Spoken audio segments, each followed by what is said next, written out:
Seguir hoy con el estudio del libro de Génesis, de la creación, pero antes vamos a hacer un pequeño repasito muy breve de lo que hablamos el domingo pasado, solamente los puntos importantes para refrescar eso, porque van a ser importantes para tener en cuenta hoy.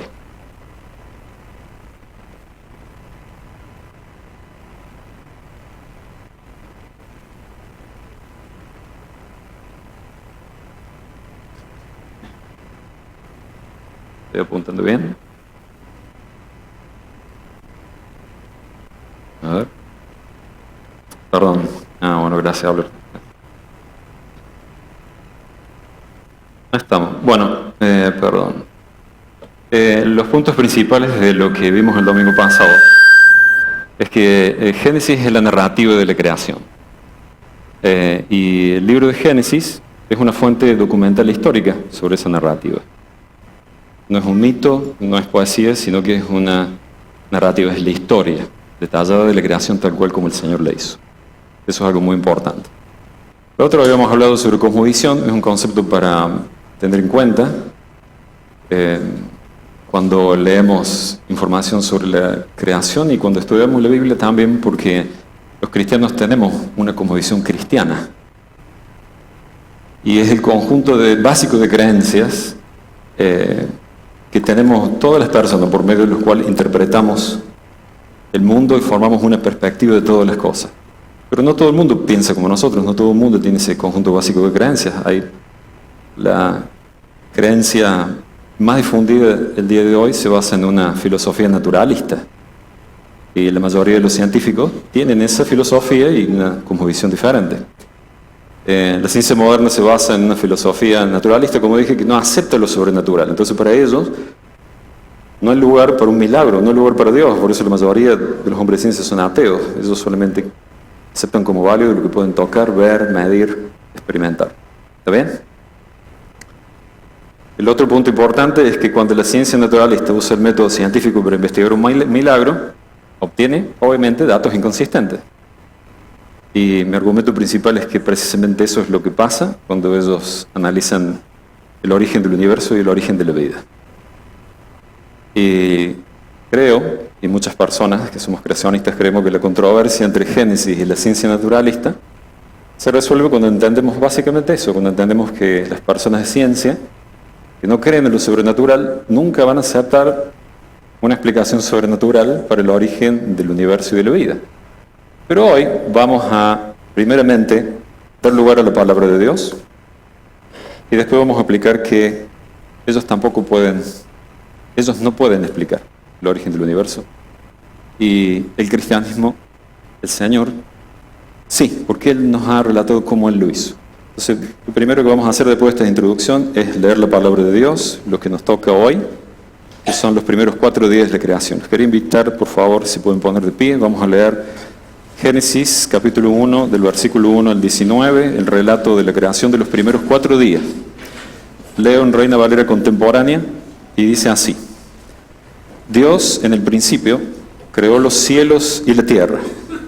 La tierra estaba desordenada y vacía. Las tinieblas cubrían la faz del abismo y el Espíritu de Dios se movía sobre las superficies de las aguas. Y dijo Dios: que haya luz, y hubo luz.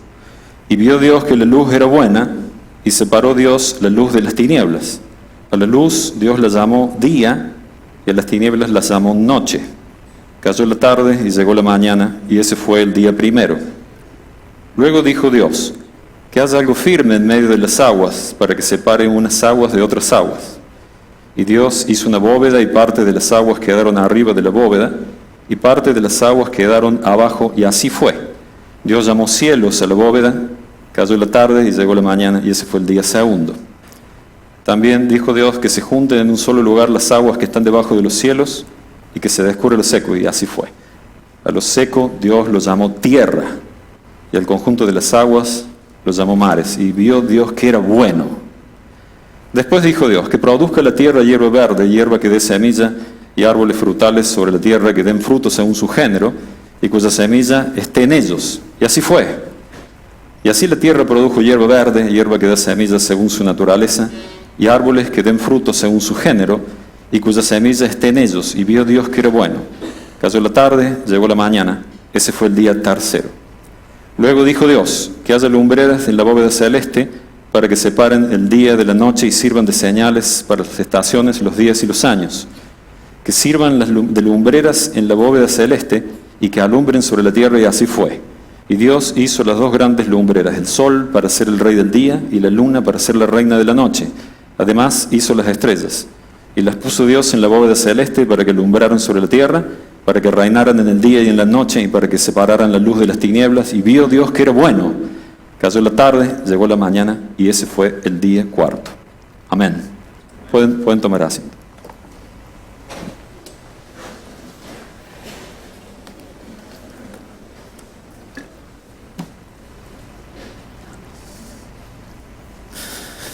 Bien, vamos a estudiar día por día los primeros 4 días de la creación, desde un punto de vista teológico, pero también apologético, porque voy a mencionar cosas que ustedes van a escuchar acerca de estos días, y sus hijos van a escuchar, y las personas que estudian en la universidad van a escuchar acerca del relato de la creación, y es bueno estar preparado para poder presentar defensa con mansedumbre y reverencia ante todo aquel que nos demande la razón de la esperanza que hay en nosotros. Amén.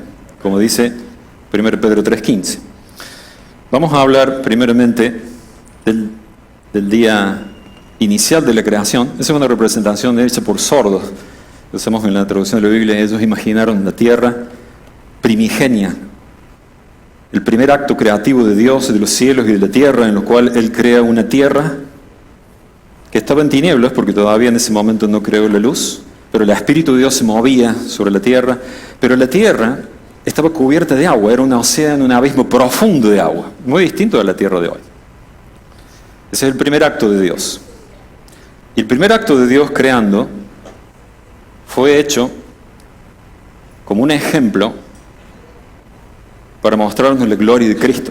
Y así lo entiende el apóstol Juan. En el Evangelio de Juan, en el primer versículo, los primeros versículos dice, en el principio era el verbo era con Dios, el verbo era Dios. Este era en el principio con Dios. Todas las cosas fueron hechas por Él, y sin Él nada de lo que ha sido hecho fue hecho.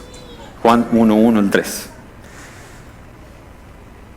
Fíjense cómo Juan, cuando empieza su Evangelio, y esto lo hace para compartir las buenas nuevas de salvación con las personas, comienza hablando de Cristo como el Creador. Nosotros vimos el domingo pasado que los hombres han rechazado a Dios como Creador. Ese es el primer gran pecado que ha cometido la humanidad. Han rechazado el que nos ha hecho, nos ha dado la vida, nos ha dado el sustento, y hemos hecho de cuenta como que todo salió de la nada o se creó solo, como hacían los griegos hace 2000 años atrás o hace más. Es lo mismo que la gente hace hoy. Entonces Juan comienza su tratado evangelístico presentándonos al Señor Jesucristo como el Creador de todas las cosas.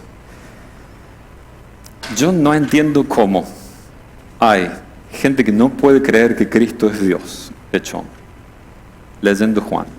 Porque Juan, el tema de él es precisamente presentar a Cristo como Dios, como el Dios encarnado.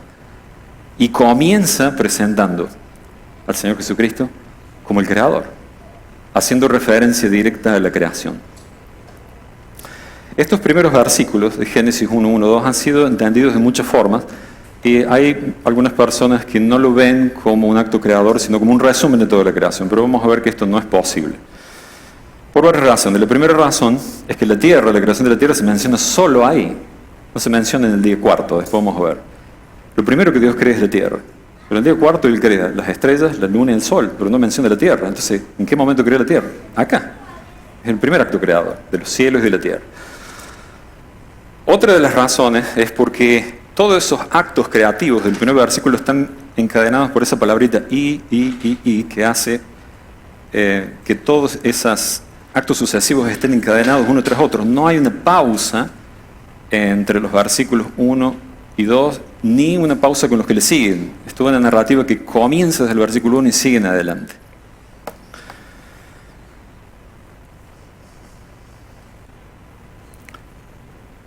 Pero hay una particularidad de Génesis que muchos han notado, y es que Moisés no lo presenta al Señor, no lo presenta a Dios, directamente asume su existencia. Fíjense cómo otros libros, como el libro de Job, tienen que presentar al actor principal de la historia y utilizan este tipo de frases como hubo en tierra de Uz un varón llamado Job y era este hombre perfecto. Lo tiene que presentar al principio porque no es necesariamente conocido por su audiencia. Pero Dios no necesita presentación. Cuando Moisés escribe el Génesis, el pueblo de Israel lo conocía. Entonces Moisés comienza directamente hablando de lo que el Señor hizo al principio. Porque Dios no necesita presentación para su pueblo. Ahora, lo interesante es que el Verbo sí tenía que ser presentado a su pueblo como Dios. Ellos tenían que entender que Cristo, la palabra de Dios, no era simplemente humano, sino que era parte de la Trinidad. Y Él es presentado por Juan con esa fórmula en Juan 1:1. Entonces, ¿qué vamos a ver acá? Juan está utilizando el capítulo de Génesis para mostrar quién es Cristo. Y está diciendo, Él estaba ahí al principio de la creación. Dios estaba ahí. El Espíritu Santo estaba ahí. La Trinidad estaba ahí. Santa Trinidad es Dios, un solo Dios, en tres personas, que fueron los únicos que estuvieron ahí. Fue el único Dios que estuvo ahí, las únicas tres personas que estuvieron ahí en el acto creador, y dieron el relato de Génesis, un relato inspirado para que nosotros podamos entender hoy cómo ellos crearon el universo. No hay nadie más que estuvo ahí para contarnos esto.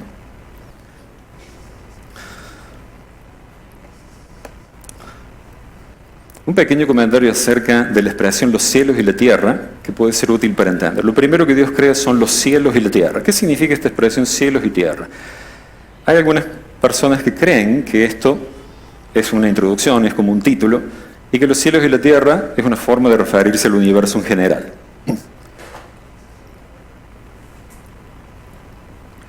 Pero la palabra cielos y tierra no es necesariamente todo el universo con todas las cosas que contiene. Y esto, fíjense, Moisés mismo, interpretando a Moisés, escribe en Éxodo 20:11, en el cuarto mandamiento del día de reposo, y escribe así. Dice, porque en 6 días hizo Jehová los cielos y la tierra, el mar y todas las cosas que en ellos hay. Se le está diciendo que en 6 días hizo cielos, la tierra, pero también las cosas que están dentro. Acá se entiende claramente que los cielos y la tierra no es todo, sino que es parte de. ¿Qué son los cielos y la tierra? Básicamente es el planeta Tierra y el espacio exterior. Eso es lo que Dios crea primero. Y después lo va a comenzar a ordenar y a llenar con cosas que son buenas en gran manera. Sin embargo, Moisés después, cuando repite y cuando hace referencia a esto mismo en Éxodo 31:17, dice que señales para siempre, hablando del día de reposo, señales para siempre entre mí y los hijos de Israel, porque en 6 días hizo Jehová los cielos y la tierra, y en el 7º día cesó y reposó. Y acá sí usa esa frase resumida. Es una figura del lenguaje muy común, se llama sinécdoque, que es cuando uno se puede referir a todo por la parte. Lo usamos muy, muy a menudo en nuestras conversaciones. Pero la frase no necesariamente significa el universo. Hay que verlo en qué contexto la usa el autor, y en el contexto de Génesis 1:1, cuando él comienza a crear, vamos a ver que se refiere solamente a las partes de los cielos y de la tierra, porque después empieza a agregar cosas y llenarlas, y Moisés mismo aclara que los actos creativos del cielo y la tierra y otras cosas fue todo lo que se hizo en los primeros 6 días.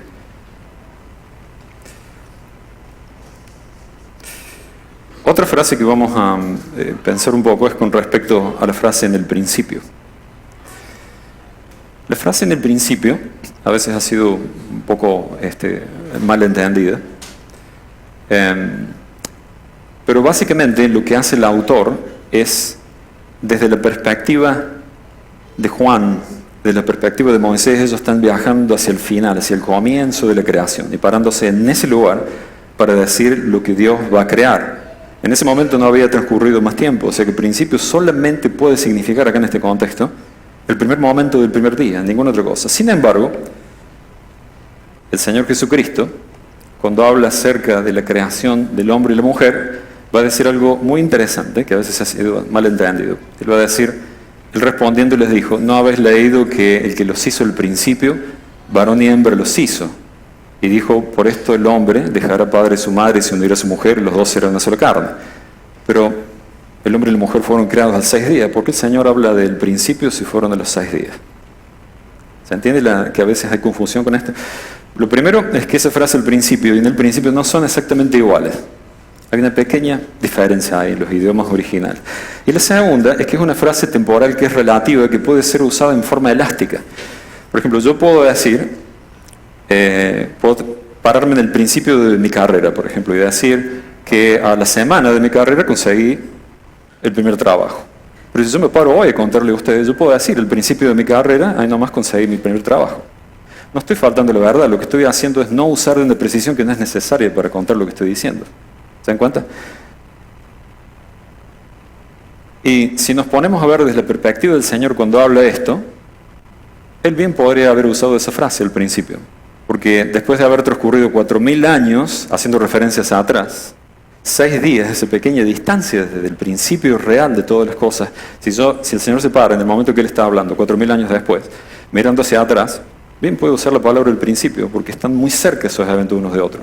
No haría falta entrar, digamos, la conversación sería demasiado pesada si uno da demasiada información. Por ejemplo, si yo les contara así, yo al principio de mi carrera, pero exactamente una semana después conseguí mi primer trabajo. No es necesario a veces para comunicar una verdad ser tan preciso en lo que uno dice. Y las frases temporales a veces no lo son. Y nosotros las usamos todo el tiempo. Por ejemplo, yo puedo decir, yo vivo a 30 cuadras de mi casa, a 30 cuadras de la iglesia. Pero quizás no es cierto, quizás son 29 cuadras y media. ¿Te estoy mintiendo? No estoy usando de una precisión que no hace falta. A veces esas referencias temporales o espaciales pueden ser un poco más elásticas de acuerdo a dónde yo estoy parado para hablar. Pero fíjense que el problema lo tienen quienes quieren interpretar Génesis siguiendo la cosmología moderna, porque fíjense la flecha de abajo. Si el principio de la creación fue hace 13.787 mil millones de años, y Adán y Eva fueron creados hace unos 10.000 o 100.000 años, como piensan algunos teólogos, esa frase no se puede usar de esa forma. Nunca podría haber el Señor Jesucristo usado la frase al principio, porque Adán y Eva hubieran sido creados desde un punto de vista relativo, muy cerca de cuando Él está hablando. ¿Se dan cuenta? Esta frase es mucho más consistente con un modelo creacionista de una tierra joven, de un universo joven, que con un modelo naturalista de miles de millones de años.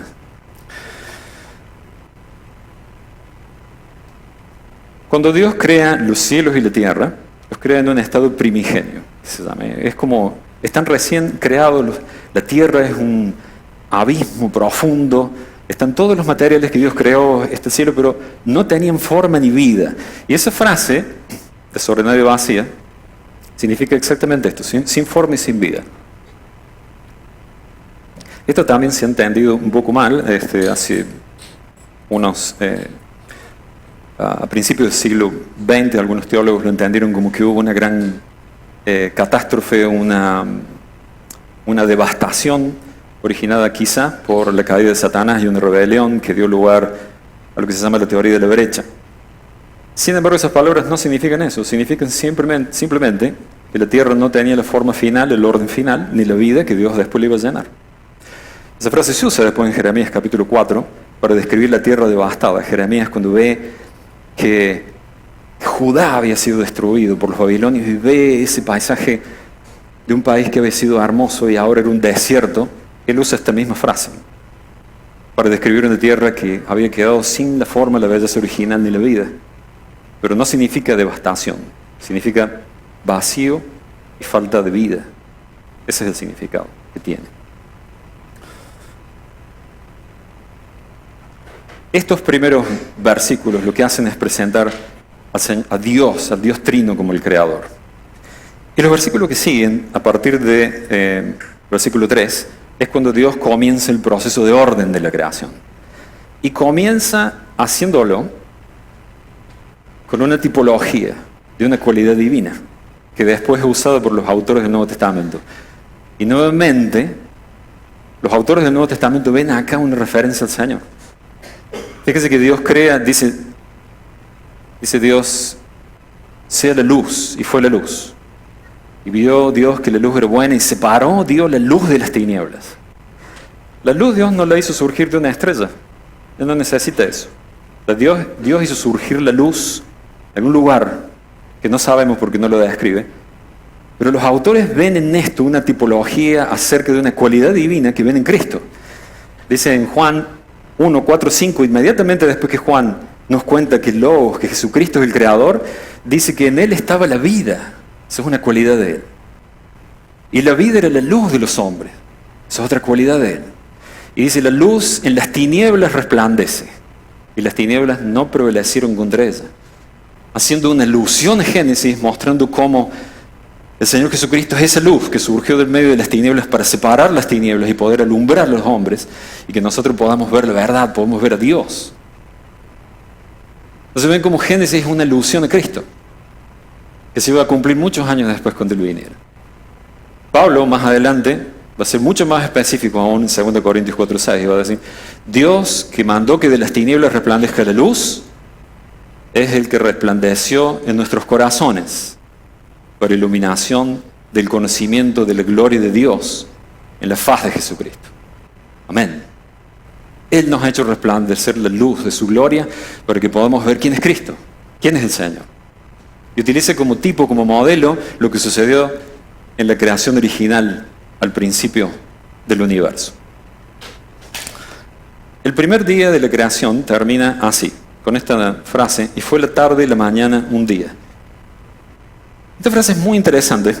Como dice Delitzsch, es un comentarista, un hebraísta alemán, los días de la creación están unidos por el venir de tarde y de la mañana. Esto es la muestra más clara de que se trata de días terrestres de 24 horas, porque lo que está haciendo Dios al establecer los días, es decir, Dios está trabajando en la jornada del día, en su proceso creativo, pero el día después concluye con la tarde y la mañana.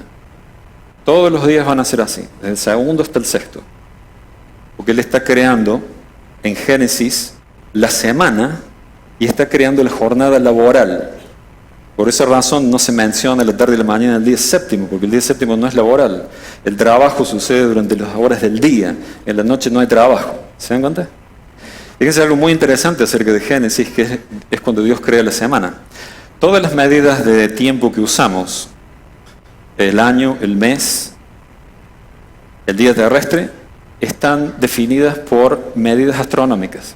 Ustedes saben, el año es el tiempo que la Tierra da una vuelta alrededor del Sol. El mes está definido por el tiempo en que la Luna da una vuelta alrededor de la Tierra. Y el día terrestre es simplemente la vuelta de la Tierra sobre su eje, sobre sí mismo, una vuelta completa. Pero la semana, ¿de dónde viene? De Génesis. Y es usado universalmente. Algunas culturas en el pasado intentaron usar otra escala de tiempo que no funcionaba. Los romanos usaban 10 días, los rusos intentaron hacer lo mismo. Pero hoy es usado universalmente la semana como la jornada de labor y de descanso del ser humano. ¿Por qué? Porque Dios lo creó así. Hay ciertos teólogos que no interpretan los días de la creación en forma literal. Esto ya hace mucho tiempo. Delitzsch, me gusta hacerlo a él porque él es un teólogo del siglo XIX, cuando muchas cosas que se hablan hoy no se hablaban. Pero hay una que sí se hablaba ya en esa época, que es la época de Lyell y Darwin, si ustedes recuerdan lo que hablamos, cuando ya se comenzó a hablar de que los días de la creación quizás no lo eran. Miren lo que dice él. Dice, esta nueva interpretación de presentar los días de la creación como periodos no se puede justificar exegéticamente. El uso de la palabra John día, como en el día de, con el significado de sucedió en este tiempo, cuando pasó esto, como es en Génesis 2:4, no tiene relevancia por nuestro capítulo, ya que se cuentan los diferentes días con la tarde y la mañana de cada cual. Es cierto que se puede usar día en la Biblia de otra forma, pero no se puede usar de otra forma cuando se está conectando día con una tarde y la mañana. No queda otra interpretación posible de los días de Génesis. Y lo más importante es que no hace falta otra interpretación posible de los días de Génesis.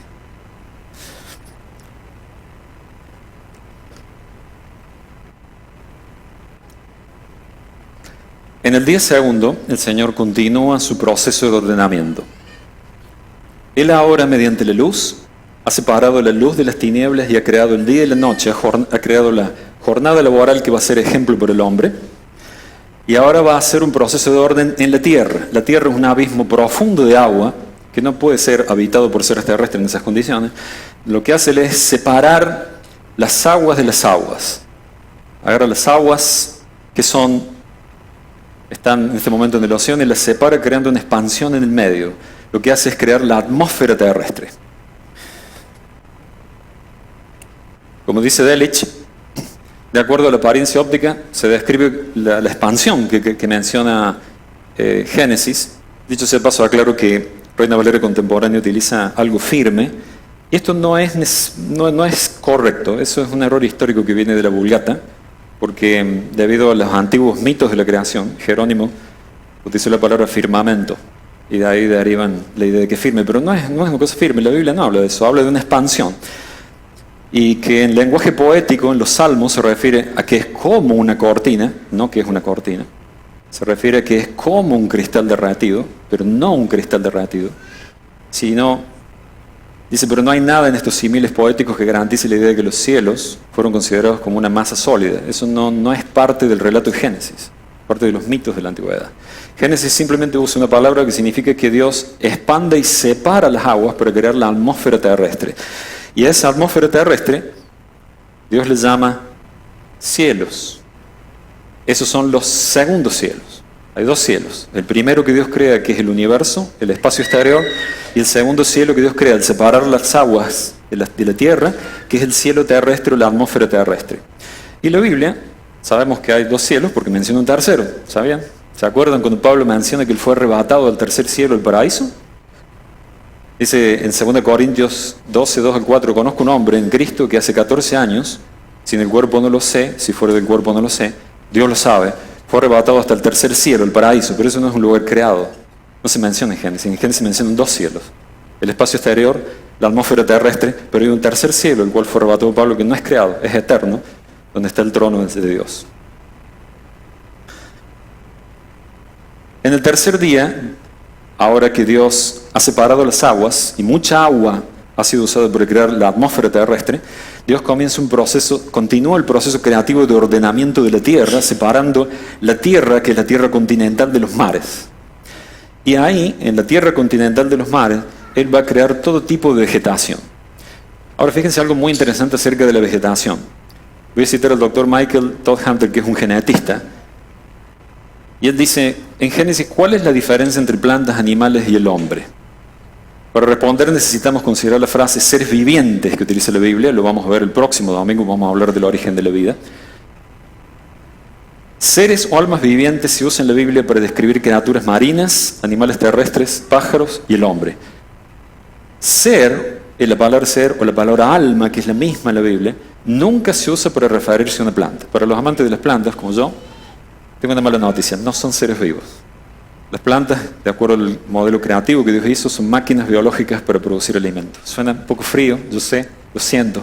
A mí me gustan mucho las plantas, pero son máquinas biológicas que Dios creó para producir alimentos, no son seres vivos. En Génesis no se los describe así. ¿Por qué comento esto? Porque hay algunas personas que creen que ya existía la muerte antes del pecado de Adán. ¿Saben por qué creen eso? Porque dicen que los animales al comer plantas las estaban matando. Pero no es así. Las máquinas no son seres vivos como lo describe Génesis. Los seres vivos son pájaros, los seres marinos, los seres terrestres y el hombre. Las plantas no lo son. Son hermosas, me gustan, pero no lo son seres vivos. En el día, otra palabra que se utiliza aquí por primera vez, y es interesante entender, es la palabra género. La palabra género o especie o naturaleza que se usa en la Biblia no corresponde a la taxonomía moderna. Dice el doctor David Foots. Esta es la primera mención del término hebreo min, traducido género o naturaleza. Este término posee un rango semántico amplio que está determinado según la especificidad de la cosa a la que se refiere, y no se refiere a una categoría fija de la taxonomía de los seres vivos. Cuando se escribió Génesis no existía la taxonomía moderna, esa la creó recién Carl Linnaeus a mitad del siglo XVIII. Génesis no usa la palabra género como se usa con los que estudian biología. Cuando lo vean en la universidad no corresponde a esa palabra, sino que es una palabra de un rango semántico amplio, que no se refiere, no concuerda. Quizás algunos científicos cristianos piensan que concuerde más bien con el nivel de familia, pero no exactamente. Pero vamos a hablar más de eso, si Dios quiere, el próximo domingo. Y vamos a pasar al día cuarto, en el cual hoy vamos a dedicar un poco de tiempo a hablar más ya que es cuando Dios crea los cuerpos celestes, y es aquí donde la controversia de Génesis con la ciencia es donde más arrecia. Porque simplemente Dios dice de una forma simple, de acuerdo a su poder y su deidad, Dios hizo el sol, la luna, hizo las estrellas, y era todo bueno. Eso es todo. Para quienes estudian el universo y ver la grandeza que tiene, es una frase demasiado simple, ¿no? Pero eso muestra un Dios poderoso, que es capaz de decir simplemente, sean las estrellas, y se generen billones y millones y miles de millones de estrellas a una distancia increíble, porque es un Dios increíblemente poderoso. Ahora, uno de los argumentos que ustedes van a escuchar es que contra el origen reciente es la luz de las galaxias distantes. El objeto, el cuerpo celeste más lejano que se conoce hasta ahora es esa galaxia, GNZ 11, que se encuentra a 13.39 mil millones de años. O giga año luz. Vamos a usar giga, porque todo el mundo ya conoce lo que es la palabra giga. ¿Cómo puede ser que el universo tenga solamente 6.000 o 10.000 años si podemos ver la luz de esa galaxia? Es una muy buena pregunta. Aparentemente, la luz que llega a la Tierra de esa galaxia es un marcador de edad antiguo del universo. Es así. Pero ese problema no está bien planteado. No es el problema que solamente han pasado 6.000 y 10.000 años. Como dice el astrónomo Eric Faulkner, cuando Dios crea las estrellas en el cuarto día, las creó con el objetivo de que fueran para alumbrar la noche y para que marquen las estaciones, los días y los años. Para que cumpliese ese objetivo, la luz de las estrellas debió haber llegado a la Tierra instantáneamente, no después de 6.000 años. Si no, Adán jamás habría visto ninguna estrella, porque la más cercana está a más de 4.000 años luz. El hecho de que la luz de las estrellas haya llegado a la Tierra es un milagro en conjunto con la creación misma de las estrellas, no separado. Hay algunas personas que ven en la creación de todas las estrellas un milagro, pero no lo ven en el hecho de que la luz llegue a la Tierra. Pero si no hubiera llegado instantáneamente, no hubieran cumplido el propósito para el cual fueron creados. Desde un punto de vista cristiano, esto es muy sencillo. Es parte del mismo milagro. El mismo milagro creativo de Dios, creando las estrellas. Él quiso que la luz llegue a la Tierra instantáneamente, no después de 6.000 años. ¿Cómo Dios lo hizo? No sabemos. Pero le voy a mostrar que este argumento que se usa en contra de la Tierra joven es un argumento en contra del modelo que se utiliza hoy para explicar el universo en forma naturalista. Explicar, digo, porque no lo explican. Seguramente todos conocen acerca de esto y han visto este dibujito en muchos lugares. El modelo estándar hoy es el modelo del Big Bang. ¿Qué se entiende por Big Bang? Esto lo saqué de Wikipedia, no lo saqué de ninguna fuente cristiana. Dice, se entiende por Big Bang el principio del universo, es decir, el punto inicial en el que se formó la materia, el espacio y el tiempo.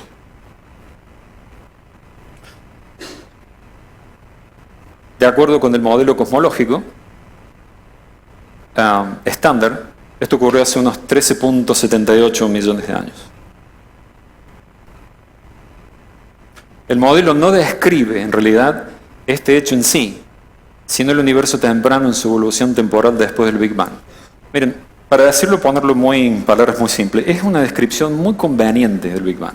Le han puesto el nombre Big Bang, que no es una explosión, sino una gran expansión, sugiriendo que eso surgió de algún punto y se expandió, pero el modelo no explica cómo surgió de ese punto, sino que explica cómo evolucionó el universo después. Qué conveniente, ¿no? Es un nombre muy sugestivo de cómo empezó, pero el modelo no explica cómo empezó. Vamos a ver ahora evidencia científica que muestra la inconsistencia de este modelo y vamos a ver que tiene ciertos marcadores de edad, que indicarían una edad antigua, pero esos mismos indicadores son inconsistentes en el modelo. Uno de ellos es la radiación cósmica de fondo, o CBR en las siglas en inglés. Seguramente ustedes han visto esta imagen en algún lugar porque es muy común mostrar esa foto del origen del universo muy temprano, cuando casi empezó, según la ciencia. Ahora, si bien esta CBR, esta radiación cósmica de fondo, es un marcador de edad y es consistente con una edad 13.787, Es una variable que ha sido usada para ajustar el modelo de Big Bang para que coincida con el supuesto valor de inhomogeneidad hallado por el satélite COBE. Eso lo dice el doctor Danny Faulkner, que es un astrofísico. ¿Qué significa todo esto?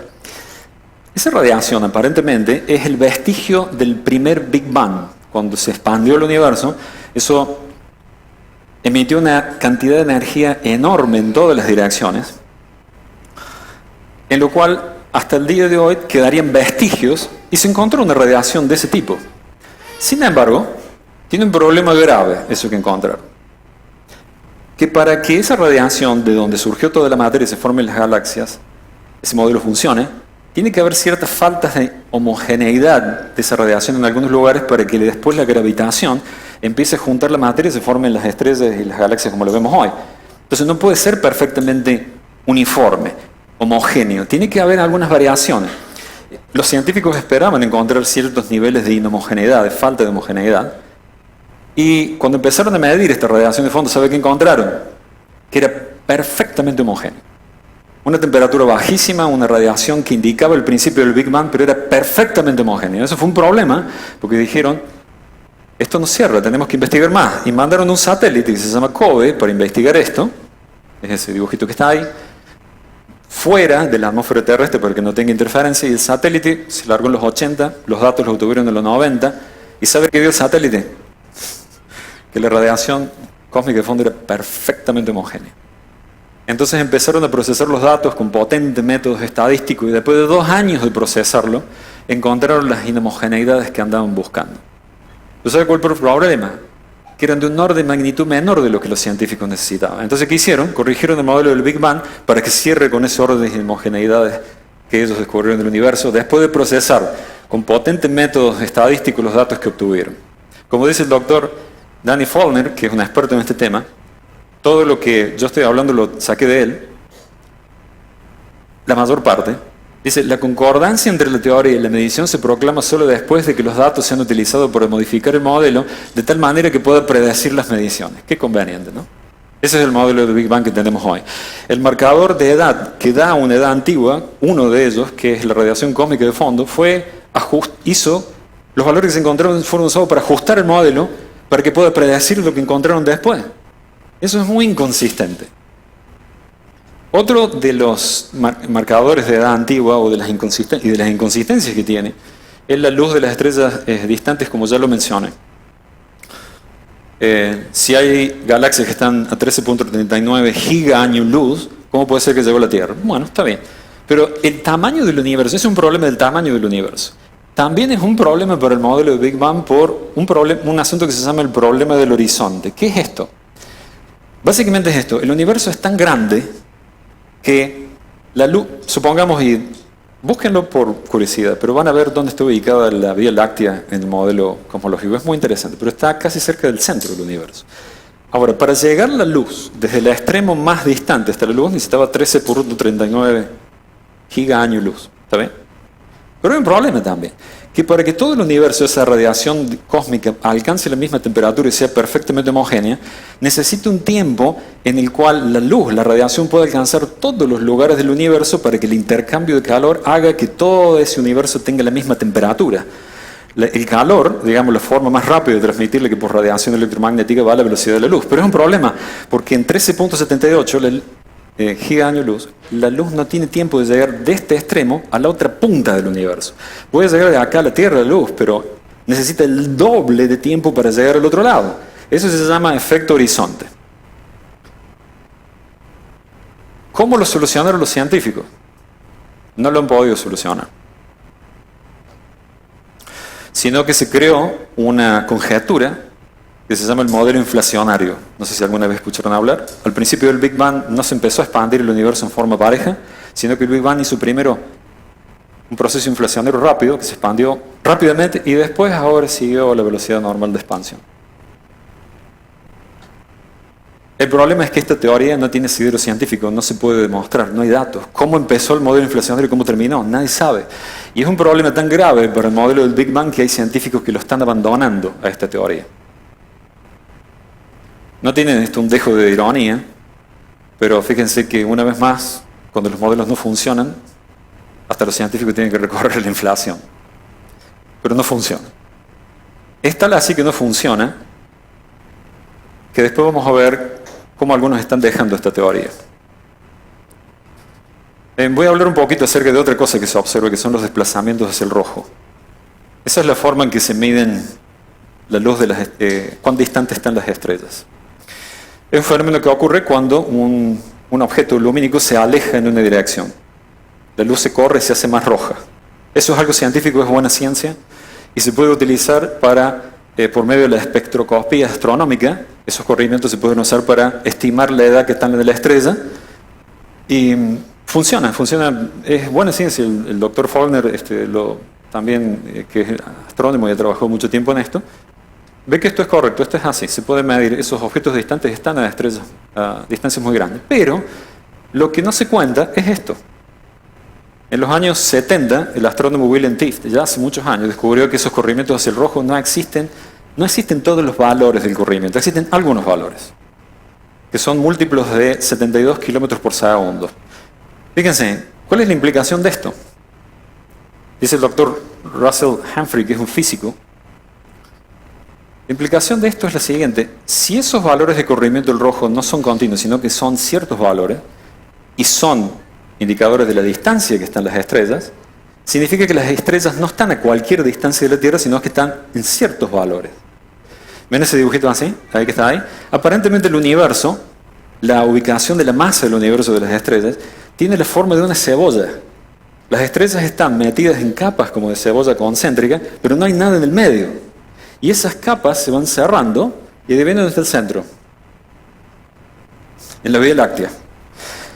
Esta información simplemente se ha descartado, nunca se siguió investigando, los astrónomos modernos no le prestan atención, porque en el modelo del Big Bang no tolera un centro de masa del universo. Este descubrimiento muestra la inconsistencia del modelo y muestra cómo los científicos utilizan su tiempo en investigar ciertas cosas y otras cosas no le prestan atención. ¿Se acuerdan cuando hablamos de Adán? ¿Qué haría un científico naturalista que examinara a Adán? Y estudiaría la altura, el desarrollo de los huesos, estudiaría muchas cosas de él. Pero ¿qué pasa con el colesterol? Cuando empieza a medir ciertos otros parámetros de él que le dan inconsistente. Y bueno, seguramente esto está mal, porque estoy viendo, obviamente Adán tiene que ser una persona adulta. Hay una diferencia grande entre la edad biológica que el científico está viendo y la cronológica que no entiende cuánto es. Lo mismo pasa con el universo. Los datos son inconsistentes. Pero la inconsistencia más grande de todas, le explicó muy bien Marco Hassi cuando él dio su charla apologética, así que yo no voy a hablar mucho de esto, es que el modelo del Big Bang no se ocupa de la causa, sino que requiere un origen no causal, lo cual es la peor de las inconsistencias que tiene. Todas las cosas que existen obedecen a una relación de causa-efecto. Eso es lo que los filósofos llaman universo contingente. ¿Qué significa eso? Básicamente que todas las cosas podemos trazar una causa para todo lo que existe en la Tierra. Pero ellos dicen, sí, eso es cierto, excepto para el comienzo del universo. Eso es sumamente inconsistente. Es tan inconsistente todo que por esa razón ha surgido la teoría moderna del multiuniverso. Algunos científicos que no están contentos ni con la inflación, ni con el Big Bang, ni con los problemas que tiene, necesitan encontrar una causa para el universo. Y por eso se ha creado esta teoría en la cual ellos dicen, esto no es ni siquiera ciencia. El doctor Dennis Faulkner dice, acá no hay ciencia en esto, no hay observación, no hay datos científicos, esto es solamente mera especulación. El universo es un monstruo, es uno de más que están constantemente explotando y desapareciendo y que surgen de un gran queso gruyere energético que nadie puede ver. Simplemente no es ciencia. Mira lo que dice el doctor Dennis Faulkner, dice, si hay solo un universo, ¿por qué hacen esto? Si hay un solo universo y parece que como que fue diseñado, entonces llegaríamos nuevamente a la conclusión que debe haber un creador. Sin embargo, si nuestro universo es solo uno de una infinidad de universos, regresamos al juego de las posibilidades. ¿Se dan cuenta? Esto es más de lo mismo. Es un esfuerzo más, como decía Henry Morris, en la larga batalla del hombre contra Dios, para no reconocer que hay un creador y un Dios. Voy a hablar un poco más, pero no mucho más, acerca de la edad del universo. Nosotros hemos visto que hay dos parámetros, que son la radiación cósmica de fondo y la velocidad de expansión del universo, que parecerían indicar un universo antiguo. Pero hay noticias y cosas que se descubren que son tan inconsistentes. Como por ejemplo, el 7 de septiembre del 2017, la revista Forbes publicó el artículo "El más grande rompecabezas cósmico". Los astrónomos encuentran una estrella que parece ser más antigua que el universo. Les presento a ese número, HD 14283, una estrella cercana a la Tierra.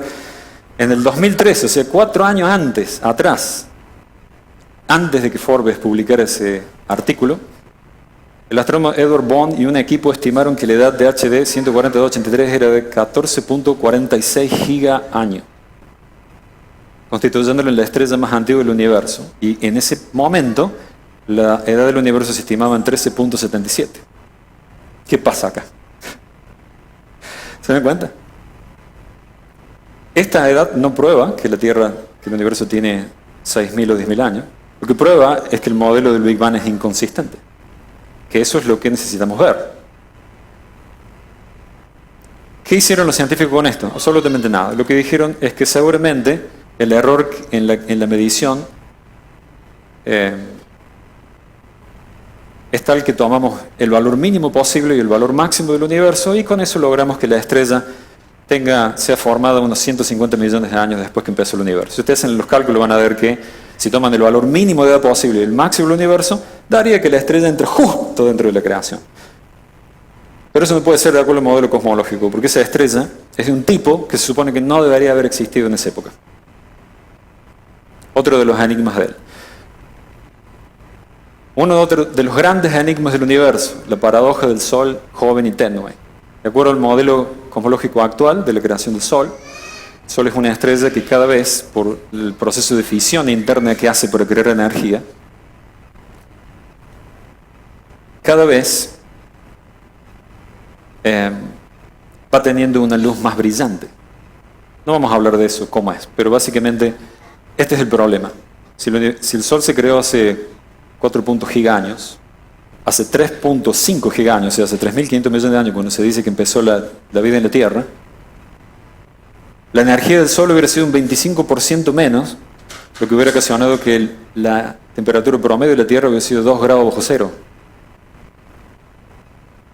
¿Cómo se hubiera originado la vida acá? No hay forma. Hay dispositivos de rescate que se usan para tratar de salvar esta teoría, diciendo que el efecto invernadero de la Tierra hizo que la Tierra pudiera absorber el poco calor que recibía el Sol. Esto es reconocido por los científicos, inclusive no cristianos. Es un problema reconocido por todos. Pero dicen, no, bueno, el efecto invernadero hizo que la Tierra absorba el poquito calor que tenía, y con el tiempo el efecto invernadero empezó a disminuir a medida que el Sol aumentaba. Pero ¿cómo sucedió ese mecanismo? Nadie sabe. Y es muy interesante porque es un mecanismo de defensa no uniformista.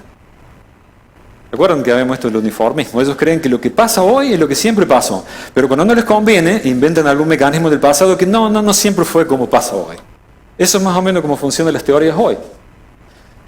Podría hablar de muchas cosas, pero no voy a usar más tiempo. Simplemente voy a saltear esto rápidamente para que ustedes vean la cantidad de problemas que hay, y si quieren informarse más, hay un archivo PDF que va a estar disponible para el que lo quiera, me lo pide, que explique con detalle todos estos problemas. El problema de la recesión lunar indica un universo que no puede ser, como dice el Big Bang. El problema del calor en los planetas jovianos es un gran problema en el modelo creativo. El vulcanismo en Io es otro problema. El criovolcanismo en otros satélites como Tritón, satélite de Neptuno. La poca cantidad de cráteres que existen en Plutón y Caronte. Los anillos planetarios de los planetas jovianos tampoco se pueden entender. La existencia de los cometas es un grave problema para el modelo cosmológico. La edad de la Tierra tiene un montón de problemas.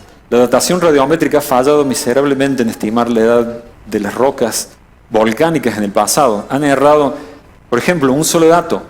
Las rocas que se encontraron en el monte Santa Elena en el año 1986, cuando se aplicó el método de medición radiométrica, dieron que tenía 2.8 millones de años. Y tenían pocos años cuando se midieron. Otro problema que no se puede explicar es el poco sedimento que hay en el mar, y muchas otras cosas que por el tiempo no vamos a poder ver, y nunca pretendí que viéramos todo esto. Simplemente quería que lo pasaran y solamente que supieran que existen un montón de problemas que no se mencionan casi nunca en las escuelas donde sus hijos van a ir a estudiar la creación y jamás les van a contar que fue Dios que la hizo, sino que le van a contar un montón de historias acerca de un modelo que es totalmente inconsistente y que no es real. Y quisiera terminar scrolleando todas estas imágenes para hablar de un tema que hemos hablado el domingo pasado y quisiera refrescar. Este es un problema de cosmovisión. Todo es un problema de cosmovisión. Se reduce siempre al final solamente a esto. Todo depende de qué entienda usted. Todo depende de qué haya adquirido usted como la verdad. Los cristianos nos basamos en la palabra de Dios como la fuente de verdad. Y la cosmovisión naturalista se basa en la palabra del hombre. Los dos vamos a mirar el mismo tipo de evidencia y vamos a llegar a conclusiones muy diferentes. Porque creemos en cosas muy diferentes. Nosotros creemos en un Dios que ha dado testimonio de cómo creó las cosas. El mundo secular, ellos nunca lo van a aceptar y por eso nunca lo van a poder explicar. No van a poder explicar los orígenes. Yo no estoy en contra de la ciencia. Ninguno de los científicos creacionistas que han escrito cosas están en contra. Ellos son científicos, viven de esto, aman esto, sus trabajos. Lo que están en contra es de que le pongan fechas a eventos científicos por los cuales ellos no tienen ni idea. Y animan a los cristianos a que acepten la fuente documental histórica de la Biblia, que sí puede ponerle fechas a esos eventos. ¿Qué vemos hoy? Un pequeño resumen. La narrativa histórica de Génesis muestra que la creación del universo es un milagro realizado por Dios en 4 días. Eso es lo que vimos hoy. En total, 6 días. ¿Qué otra cosa vimos hoy? Que los marcadores de edad del universo, según el modelo del cosmológico del Big Bang, presentan datos inconsistentes con una edad tal como se dice. Y para terminar, quisiera leer este hermoso salmo. ¿Para qué está la creación? ¿Para qué Dios la hizo? Para que cante su gloria. Así dice: los cielos proclaman la gloria de Dios. El firmamento revela la obra de sus manos. Un día se lo cuenta a otro día y una noche se lo enseña a otra noche. Sin palabras, sin sonidos, sin que se escuche una sola voz, su mensaje recorre toda la tierra y llega al último rincón del mundo en donde el sol pasa la noche. Les invito por favor que oremos para terminar. Padre del cielo, Señor Dios santo y todopoderoso, realmente la creación canta su gloria, Señor. Usted es poderoso, lleno de gloria, y lo vemos en el universo creado. Vemos en las maravillas que usted ha creado, en los cielos, en la tierra, en el tamaño de los objetos, en la gloria que tienen, que usted les ha dado, pero solamente son señales que apuntan a una gloria mayor que es la suya.